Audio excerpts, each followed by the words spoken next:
pemirsa, kita berada di Bincang Bisnis, persembahan dari Ikatan Akuntan Indonesia.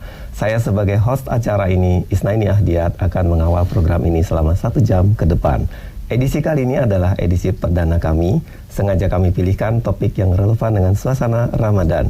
Dan kita akan membahas rebranding produk jasa syariah di Indonesia. Acara ini terdiri dari 3 bagian utama. Yang pertama adalah strategi pemerintah dalam mengembangkan ekonomi syariah di Indonesia. Yang kedua, kita akan dengarkan pandangan dari pelaku industri mengenai strategi rebranding produk jasa syariah khususnya di era digital. Dan yang terakhir, dikarenakan kami adalah komunitas akuntan, kami akan membahas pelaporan keuangan entitas syariah. Kesemuanya akan terbagi dalam 4 segmen, sesuai dengan jumlah narasumber yang hadir pada acara ini dan telah bersama kita. Yang pertama adalah Direktur Bidang Inovasi Produk Komite Nasional Keuangan Syariah, Bapak Ronald Rulindo. Terima kasih Pak telah hadir bersama kami. Terima kasih Mas Is. Dan yang kedua adalah Direktur dari Bank BRI Syariah, Bapak Kokok Alun Akbar. Panggilannya Pak Alun ya Pak? Iya Pak. Selamat datang Pak. Dan yang ketiga adalah Direktur Utama PT Paragon Technology and Innovation yang biasa kita kenal dengan Wardah Kosmetik, Ibu Nur Hayati Subakat. Terima kasih Bu, kehadiran Ibu ditunggu-tunggu sekali di acara ini. Yang keempat adalah Bapak Amirul Wicaksono, panggilannya Pak Amirul, General Manager Digital Banking Divisi BNI Syariah. Terima kasih Pak telah hadir. Dan yang terakhir adalah anggota Dewan Pengurus Nasional Ikatan Akuntan Indonesia, Ketua Kompartemen Akuntan Syariah, Bapak Yusuf Wibisana. Terima kasih Pak telah hadir. Terima kasih sama kami. Baiklah pemirsa, kita mulai saja. Bagian pertama yaitu dari sisi gambaran besar dulu, gambaran makro, dan langsung kita akan tertuju kepada KNKS yang akan dibawakan oleh Pak Ronald. Pak Ronald, menarik sekali Pak, baru-baru ini pemerintah mengeluarkan Master Plan Ekonomi Keuangan Syariah Indonesia. Dan kelihatannya bukunya tebal sekali Pak. Mungkin kalau boleh nanti Bapak singkat menjelaskan dalam waktu 3 menit. Esensi dasarnya Pak, hal-hal yang berbeda dari yang sebelumnya. Apa sih yang baru yang membuat nanti ekonomi keuangan syariah ini bisa terdongkrak? Saya persilakan Pak. Terima kasih Mas Is. Jadi memang aspirasi masyarakat terhadap ekonomi syariah itu sangat besar, makanya master plan-nya cukup tebal. Tapi di situ pemerintah memberikan arah tujuan yang cukup jelas, bahwasanya kita tidak hanya ingin menjadi pusat ekonomi syariah dunia, tapi ingin dengan ekonomi syariah ini Indonesia mencapai tujuan nasional kita, yaitu menjadi Indonesia yang mandiri, makmur dan madani. Nah, lalu bagaimana saat ketiga tujuan ini bisa dicapai? Ada 4 strategi utama yang ditetapkan. Yang pertama, kita ingin memperkuat industri halal. Kita tahu walaupun Indonesia merupakan negara dengan mayoritas penduduk muslim, tapi pasar muslim itu jauh lebih besar dari itu. Indonesia dengan penduduk 290 juta, tapi umat muslim sendiri ada 1,8 miliar di seluruh dunia. Nah, ini adalah peluang sebenarnya untuk kita maju. Jadi itu strategi yang pertama, kita ingin memperkuat industri halal. Dengan demikian kita akan dorong produk halal untuk diekspor, lalu juga mungkin mencari substitusi impor yang bersifat halal sehingga bisa mengurangi defisit neraca perdagangan. Yang kedua tentu kita ingin mendorong industri halal ini dengan keuangan syariah. Jadi strategi yang kedua adalah kita ingin memperkuat keuangan syariah, tapi tentu tidak hanya sebatas industri halal, tapi juga ingin membantu pemerintah mencapai apa yang disebut dengan Sustainable Development Goals, membangun infrastruktur seperti SDGs tersebut seperti sekolah, irigasi dan segala macam lainnya. Dan yang ketiga masih terkait dengan industri halal, kita ingin UMKM ini juga menjadi pemain utama dalam pengembangan industri halal.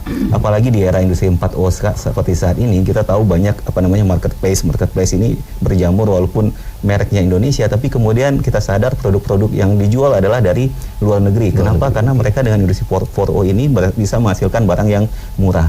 Tapi kalau hanya murah yang dicari, bagaimana dengan UMKM kita? Nah, disinilah dengan Master Plan Ekonomi Syariah ini kita ingin ikut memberdaya UMKM sehingga bisa bersaing dalam tatanan global. Dan yang terakhir tentu masih dalam konteks industri 4.0 itu tadi, kita juga akan memperkuat ekonomi digital dalam rangka mendukung ekonomi syariah dan keuangan syariah di Indonesia. Kurang lebih itu strategi besar. Terima kasih Pak Ronald, cukup jelas. Namun kalau boleh Pak, dari beberapa yang tadi Bapak sebutkan, mana dari langkah yang akan paling bisa mendongkrak ekonomi syariah dari beberapa hal tadi yang Bapak sampaikan? Ya tentu. Yang menurut Bapak paling kritikal. Betul. Kalau untuk industri halal pasti sudah jelas ya, halal fashion, halal kosmetik itu sudah jelas sekali. Tapi tentu kita juga akan mencoba mencari turunannya kepada sumber daya yang awal seperti produk pertanian, lalu perikanan itu kan juga halal, tidak ada yang mungkin tidak halal di situ kan. Semua di Indonesia ini hampir semuanya halal, hanya mungkin tidak di branding. Nah, ini mungkin menjadi topik diskusi kita yang sangat menarik pada hari ini. Tapi yang kedua terkait keuangan syariah yang harus dilakukan tentu adalah memperbesar share keuangan syariah itu sendiri. Karena keempat tujuan ini tidak akan bisa dicapai kalau keuangan syariahnya juga tidak kuat. Sumber dananya dari mana, itulah isunya. Waduh, makin jelas nih jadinya ya. Baiklah pemirsa, kelihatannya cukup jelas nih dan terang arah baru pemerintah memajukan ekonomi syariah. Namun ada baiknya kita coba tanya juga nih sama para pelaku industri nantinya, bagaimana komentar dari mereka dan harapan mereka atas arah ke depan. Dan dari kami juga, dari tim Bincang Bisnis, ada akuntan-akuntan muda Pak di belakang saya. Di sana ada saudara Reza, saudari Anti, dan saudari Clara yang akan membantu kita untuk menyajikan beberapa grafis dan hasil riset. Dan kami sendiri memiliki yel-yel Pak dalam acara ini, dan saya peragakan akuntan cek. Akuntan siap. Terima kasih akuntan. Kita ingin menyajikan data grafis dan ini membutuhkan komentar dari Bapak, khususnya terkait dengan masalah pertumbuhan daripada produk khususnya reksadana syariah di Indonesia. Dan nanti saya akan sajikan itu, mohon nanti Bapak komentari. Saya siapkan untuk akuntan cek. Akuntan siap. Baik pemirsa, kalau kita lihat dalam tayangan layar kaca kita, terlihat sekali bahwa total aset bank dibandingkan dengan dana kelolaan reksadana, ini ada suatu proporsional yang kelihatannya pertumbuhan daripada dana kelolaan reksadana masih relatifly jauh di bawah daripada dana kelolaan reksadana secara keseluruhan Pak. Dan pertumbuhannya kalau kita lihat dari 2015 ke 2016, 2017 dan 2018 kelihatannya cukup datar Pak. Mungkin dari Pak Ronald, dari yang disampaikan tadi Pak, apa gebrakan pemerintah supaya dia pertumbuhannya paling tidak begini Pak? Misalnya. Ya memang ini isu yang sangat berat. Kalau kita ikut survei literasi OJK, memang survei pemahaman atau literasi masyarakat tentang pasar modal itu cukup rendah. Apalagi pasar modal syariah. Jadi itu memang dari berbagai indikator literasi, pasar modal syariah itu memang pemahaman masyarakat masih belum cukup besar. Nah, kita appreciate sebenarnya Bursa Efek Indonesia sudah melakukan berbagai roadshow tentang sekolah pasar modal. Sekolah pasar modal syariah bekerjasama dengan masyarakat ekonomi syariah. Kita harap ini bisa menjadi pembuka jalan agar lebih banyak investor retail yang tertarik dengan reksadana syariah. Itu satu. Lalu ada juga yang sudah dilakukan oleh OJK dan ini akan kami dukung, yaitu diwujudkan adanya reksadana global. Jadi nanti tidak hanya investor Indonesia saja yang bisa membeli reksadana dalam negeri, tapi juga investor luar, dan begitu juga sebaliknya. Tapi yang paling menarik itu sebenarnya adalah kalau kita berbicara dengan para investor sendiri, mereka beranggapan bahwa suplai reksadananya juga masih sedikit. Oh iya betul. Ya, oleh karena itu dalam program KNKS dan juga ada di master plan itu disebutkan diperlukan adanya bank investasi syariah. Yaitulah yang nanti akan mendorong lebih banyaknya produk-produk pasar modal syariah dikeluarkan, tidak hanya sukuk tetapi juga reksadana syariah. Menarik sekali Pak, tadi Bapak sebut tentang bank investasi syariah. Kapan ya akan ada bank investasi syariah? Jadi kami sudah mulai berdiskusi dengan berbagai stakeholder, baik itu OJK Pasar Modal, Kementerian Keuangan dan segala macamnya, termasuk Bank Indonesia. Hanya saja mungkin dalam aturan yang ada saat ini tidak dikenal dengan istilah bank investasi syariah. Tetapi dari preliminary studies yang kami lakukan, di Indonesia itu fungsi bank investasi syariah dijalankan oleh perusahaan efek atau perusahaan sekuritas dan manajemen investasi. Nah, dari kedua jenis perusahaan ini kita temukan bahwasanya perusahaan sekuritas syariah lah yang paling diperlukan, karena manajemen investasi sudah banyak yang menawarkan produk syariah, dan ke depan juga dengan karakteristik bank syariah yang bisa menawarkan produk mudharabah investasi, mereka juga bisa menjual produk-produk seperti reksadana, tapi yang mengeluarkannya, nah ini yang jarang. Nah, itu yang akan kita kejar, perusahaan sekuritas syariah. Wah, oke, mantap Pak. Nah, kalau dari pelaku industri boleh ya Pak ya, kasih kesempatan. Di sini ada Pak Alun, ada Ibu Nur Hayati, ada Pak Amirul juga. Bapak Ibu, kira-kira kalau dari arah tadi master plan ekonomi syariah, apakah cukup jelas atau masih sedikit di awang-awang gitu?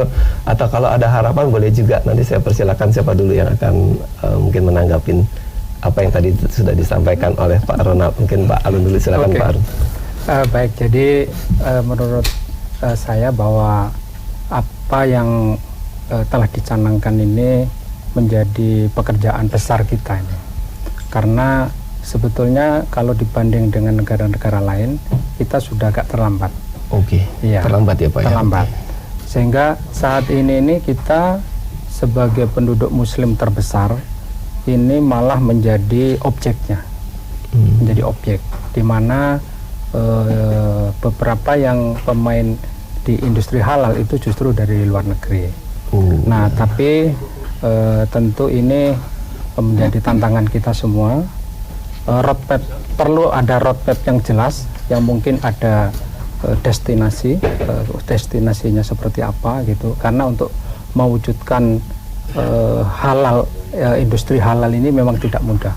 Kami sudah berdiskusi di internal BRI bahwa ada beberapa kita menyiapkan roadmap untuk industri halal ini. Ya, jadi mungkin yang paling gampang adalah membuat marketplace dulu. Marketplace Pak ya. Ya. Marketplace dulu, baru nanti bergerak kepada kawasan industri halal dan sebagainya. Kalau marketplace-nya sendiri, Pak Ronald memang sudah ada juga dalam Maxi sebagai satu hal yang jadi diprioritaskan. Iya, itu bahkan menjadi quick win kita tahun 2019. Mantap, jadi memang nyambung ya. Dalam peluncuran master plan 2 minggu yang lalu, Pak Jokowi sendiri menyaksikan tanda tangan MOU antara KNKS dengan Bukalapak dan Tokopedia. Nah, di situ kita akan menyediakan marketplace halal terlebih dahulu, yang mungkin nanti seperti yang Pak sampaikan, nanti kita akan pindah ke yang lebih besar lagi. Kalau bicara marketplace menarik juga nih. Barangkali Ibu Nur Hayati bisa kasih komentar, Bu. Marketplace ini kayaknya akan mendukung Ibu apa bagaimana nih? Sangat mendukung sekali. Gimana komentar Ibu? Silakan, Bu. Jadi kalau untuk kosmetik sendiri ya alhamdulillah kami tahun 2009 mengadakan rebranding. 2009. Ya, 2009 kita mengadakan rebranding. Berapa tahun lalu dia? Udah lama. Jadi kan Wadah sendiri kan launching tahun 95. Iya. Udah lama. Kemudian di 2009 kami udah ada tim baru diadakan rebranding. Dan 2009 kan hijaber booming. Oh, oke. Mungkin tapi begini Bu Nur Hayati, nanti kita akan masuk ke segmen tentang rebranding. Kalau dari gambaran mengenai arah pemerintah ini, Ibu merasa benar-benar terdukung? Senang sekali sih kalau ada ini. Jadi karena sekarang itu kalau industri kosmetik sebetulnya kalau untuk halal ya alhamdulillah sih Wadah udah nomor 1 ya. Nomor 1. Kemudian kalau untuk dekoratif pun juga bukan hanya halalnya saja. Jadi kalau kami bersaing dengan multinasional, dengan semua brand yang ada di Indonesia, untuk dekoratif kami juga alhamdulillah nomor 1. Itu berdasarkan Nielsen. Ya, pada intinya jadi Ibu merasa kegiatan ini nanti akan kalau mendukung. ini ada ya berarti nambah lagi. Sih, ya, waduh, betul. jadi ini target penjualan akan semakin meningkat Bu, market share juga ya Bu. Ya. Kalau dari Pak Amirul gimana Pak Amirul? Silakan. Iya Pak, jadi memang tadi sudah disampaikan ekonomi digital adalah menjadi salah satu yang akan selalu didorong untuk tumbuh. Nah, tetapi kita lihat sendiri bahwa transaksi dari ekosistem syariah ini atau ekosistem halal itu masih belum banyak yang menggunakan jalur-jalur atau lembaga keuangan syariah. Nah, ini mudah-mudahan KNKS bisa selalu mensupport ini sehingga tadi ada e-commerce dan sebagainya, transaksinya masih menggunakan rekening bank konvensional misalnya. Atau kita belum punya uang elektronik yang ada stempelnya syariah. Ini juga masih menarik sekali bahwa uang elektronik ada stempelnya syariah. Iya, kita kembalikan sekali terakhir. Silakan Pak Ronald menanggapinya gimana Pak Ronald? Jadi kembali ya, beruntungnya ini juga sudah dijadikan quick win LKNKS tahun 2019. Udah ada Pak, terus sudah ada. Jadi kembali dalam 2 minggu yang lalu ketika launching, Pak Jokowi juga sudah menyaksikan penandatanganan MOU antara KNKS dan 4 bank syariah milik BUMN, BNI Syariah, BNI Syariah, termasuk BSL dan USBTN dengan PT Finaria. Jadi yang yang link aja. Ya, jadi di situ kita akan membantu. Link aja yang baru dibentuk oleh BUMN itu. Betul, kita akan membantu keempat bank syariah ini untuk tahap awal, nantinya bisa kita buka ke bank syariah yang lain agar memiliki digital payment syariah sendiri. Nah, ini diharapkan juga bisa membantu perbankan syariah yang saat ini dengan dananya dana mahal gitu kan, dengan adanya digital payment syariah ini diharapkan orang-orang akan tertarik menggunakannya dan bisa menekan cost of fund dari perbankan syariah. Baiklah pemirsa, kita akhiri dulu segmen 1 dan bersiap beralih ke segmen kedua. Tetaplah bersama kami di Bincang Bisnis IAI.